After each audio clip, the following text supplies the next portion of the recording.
اللہ اللہ اللہ۔ اللہ تبارک و تعالی نے محبت کرنے کا جو حکم دیا ہے تو وہ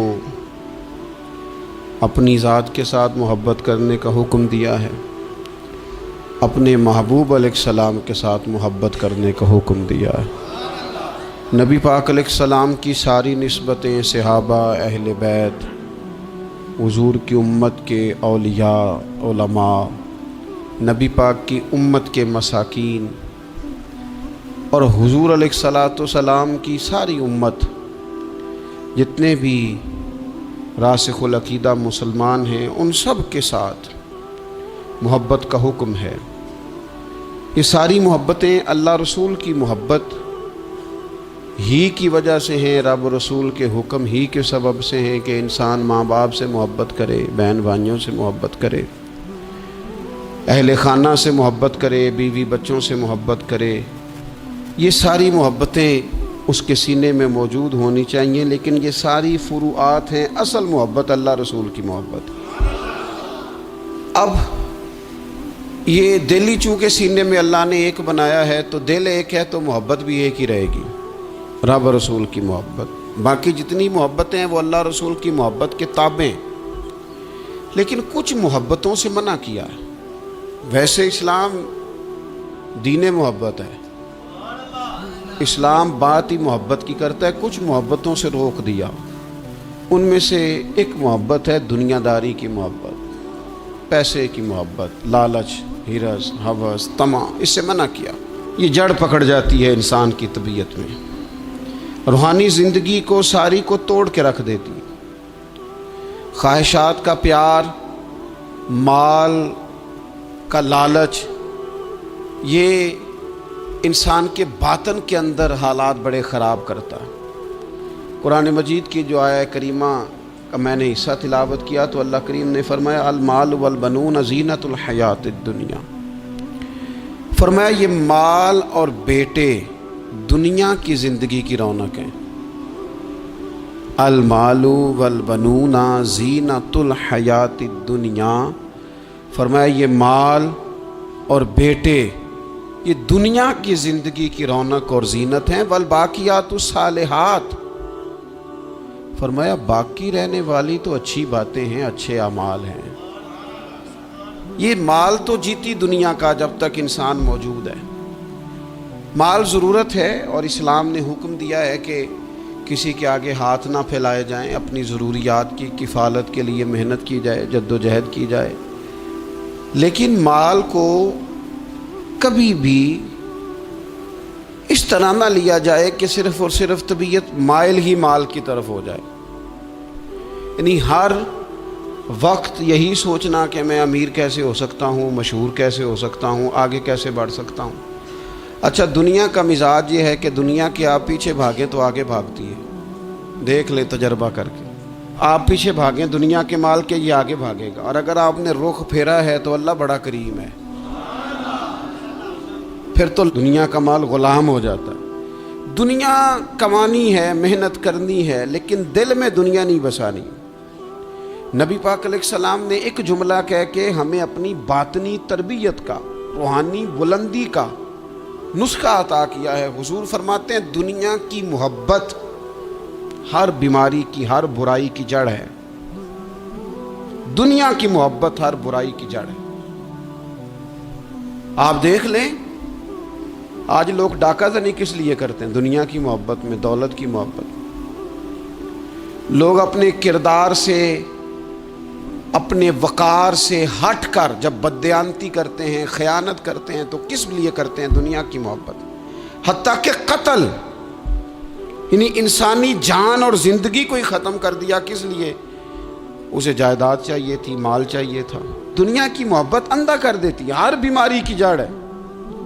مال ضرورت کے مطابق ضرور ہونا چاہیے، بقدر کفایت ضرور ہونا چاہیے، لیکن اس کو فتنہ کہا، اس کو آزمائش کہا۔ نبی اکرم صلی اللہ تعالیٰ علیہ وآلہ وسلم نے فرمایا مجھے تم پر اس چیز کا ڈر نہیں ہے کہ تم پر غریبی آئے گی، بلکہ حضور فرماتے ہیں مجھے اپنی امت پر ڈر اس بات کا ہے کہ دنیا ان پر کشادہ کر دی جائے گی۔ ان کے پاس مال آئے گا، مال آنا، دنیا آنا، یہ خوف کا مقام، بڑی تباہی کرتی ہے دنیا۔ مال جہاں جہاں آیا ہے فتنہ بھی آیا ہے، اختلاف بھی آیا ہے، حسد بھی آیا ہے، اور بہت سارے مالداروں کے پاس تکبر بھی آیا ہے، اللہ ماشاءاللہ، غرور بھی آیا ہے، انا نے بھی جنم، یہ سارے فتنے مال کی وجہ سے۔ نبی اکرم صلی اللہ تعالی علیہ وسلم نے بحرین کی طرف قافلہ روانہ کیا تو وہاں سے مال غنیمت آیا۔ کچھ لوگ ایسے تھے جو گئے نہیں فجر کی نماز پڑھ کے، اس لیے بیٹھے رہے کہ آج مال تقسیم ہوگا۔ تو حضور فرمانے لگے تمہیں پتہ چل گیا ہوگا کہ بحرین سے مال آیا ہے؟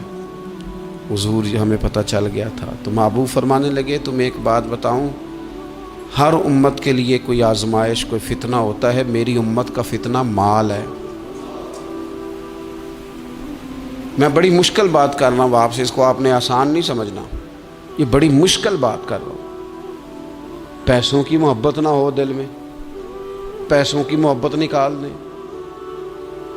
یہاں تو میرے بھائی چھوٹے چھوٹے لوگوں نے بتا دیا ہے کہ بڑا نوٹ کون سا ہوتا ہے اور چھوٹا کون سا ہوتا ہے۔ یہاں تو ہر چیز تلنے لگی ہے۔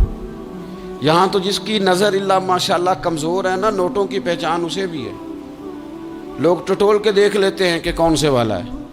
یہ ان چیزوں سے تھوڑا سا اپنے آپ کو باہر نکالنے، ضرورت کی حد تک جو چیز بھی رہے وہ ٹھیک ہوتی۔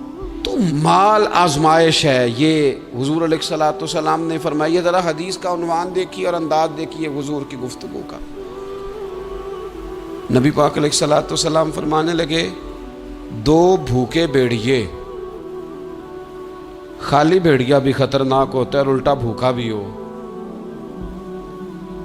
فرمایا دو بھوکے بھیڑیے بکریوں کے ریوڑ میں چھوڑ دیے جائیں، اتنی تباہی نہیں کرتے جتنی مال کی اور شہرت کی محبت آدمی کے دل میں تباہی کرتی ہے۔ باطن اجاڑ دیتی ہے، ساری فصل تباہ ہو گئی، مسلی گئی، اندر سے ٹوٹ گیا، باطن سارا بگڑ گیا۔ کس بنیاد پر؟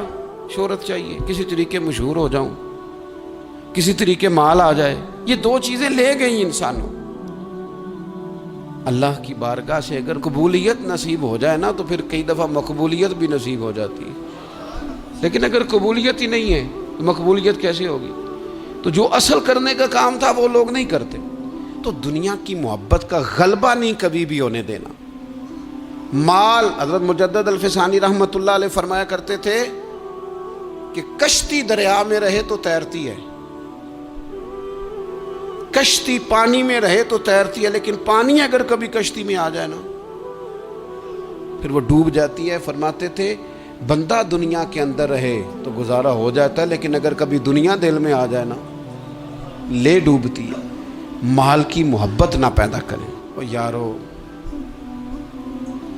ان لوگوں کے جیبوں میں زیادہ پیسے آ جاتے ہیں نا، ان کے تو ذات سے لوگوں کا تعلق ہی نہیں رہتا، ان کی جیب سے تعلق ہو جاتا ہے۔ پھر تو ان کے جتنے تعلق واسطے ہوتے ہیں وہ جیب کے ہوتے ہیں، پھر تو وہ ذات کی محبت ہی چلی جاتی ہے۔ اس لیے پیسہ ضرور ہے، لیکن دنیا کو کبھی بھی دل میں جگہ، اس کو دل میں، دنیا اگر بڑی زیادہ قیمتی ہوتی نا تو میرے محبوب کے گھر میں بڑی ہوتی، لیکن حضور علیہ الصلوۃ والسلام نے اپنے صحابہ سے فرمایا تھا مسافروں کی طرح رہنا، راہ گیروں کی طرح رہنا۔ کن فی الدنیا کانک غریب او عابر السبیل، جس طرح مسافر اور راہ گیر نہیں ٹائم گزارتے، اس طرح۔ مجھے بتائیے، یہ ریلوے اسٹیشن ہے، مسافر ہوتے ہیں نا ریلوے اسٹیشن پہ، کبھی آپ نے دیکھا ہو کہ ایک مسافر کہتا ہے یار اکثر آنا جانا پڑتا ہے تو یہ ریلوے اسٹیشن کی جگہ تھوڑی خرید نہ لوں؟ خریدی کبھی کسی نے؟ بس اسٹاپ کی جگہ تو تھوڑا روز آنا جانا پڑتا ہے، تھوڑی خرید لیتا ہوں۔ آپ بیگ رکھا آپ نے، آپ اٹھ کے گئے، وہاں کوئی اور بیٹھ کے، لوگ لڑائی نہیں کرتے، چپ کر کے بیگ اٹھا کے دوسری جگہ بیٹھ جاتے ہیں۔ کیوں؟ انہیں پتہ ہے ہم مسافر ہیں، ٹرین آئی اور ہم گئے، بس آئی اور ہم، فلائٹ آئی اور ہم۔ مسافر لڑائیاں نہیں کرتے، مسافر قبضے نہیں کرتے، مسافر پکے ڈیرے نہیں لگاتے۔ ہمیں ہمارے نبی کریم علیہ السلام نے فرمایا مسافروں کی طرح رہنا۔ مسافر جو ہوتے ہیں وہ جھگڑے نہیں کرتے، عداوتیں نہیں کرتے۔